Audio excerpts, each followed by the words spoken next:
हनुमान करते ये काम तो युद्ध में होती रावण की विजय।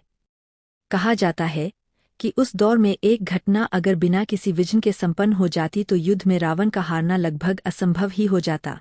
दूसरे शब्दों में कहें तो रावण का आतंक खत्म नहीं होता। राम और रावण का युद्ध सत्य और असत्य के बीच संघर्ष था, जिसमें श्रीराम का विजय होना सुनिश्चित था, लेकिन रावण को कम आंकना भी सही नहीं है। रावण बहुत बड़ा योद्धा था और उसके समान युद्ध विद्या के ज्ञाता बहुत कम लोग थे। उसके परिवार में भी कई बड़े योद्धा और युद्ध तकनीक के जानकार थे, लेकिन रावण का पतन हुआ क्योंकि वह अधर्म की राह पर था। कहा जाता है कि उस दौर में एक घटना अगर बिना किसी विघ्न के संपन्न हो जाती तो युद्ध में रावण का हारना लगभग असंभव ही हो जाता। दूसरे शब्दों में कहें तो रावण का आतंक खत्म नहीं होता। यह तब की बात है जब रावण का बेटा मेघनाद युद्ध में मारा गया। कौन था वह तांत्रिक? पुत्र की मौत से रावण को बहुत दुख हुआ।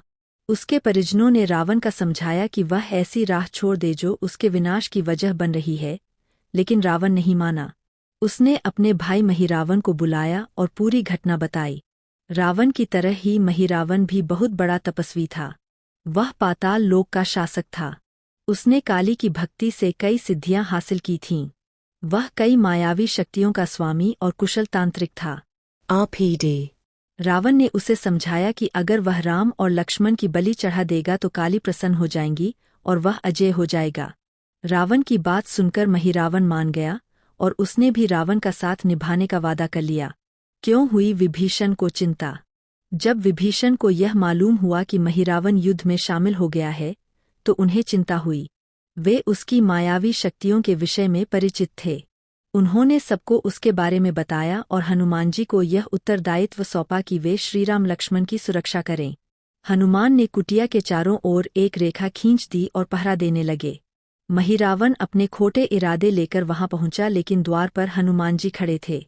वह उनकी शक्ति से परिचित था, इसलिए युद्ध नहीं करना चाहता था। उसने विभिन्न प्राणियों का रूप धारण किया, लेकिन कुटिया में प्रवेश करने में सफल नहीं हुआ। आखिरकार उसने एक चाल चली।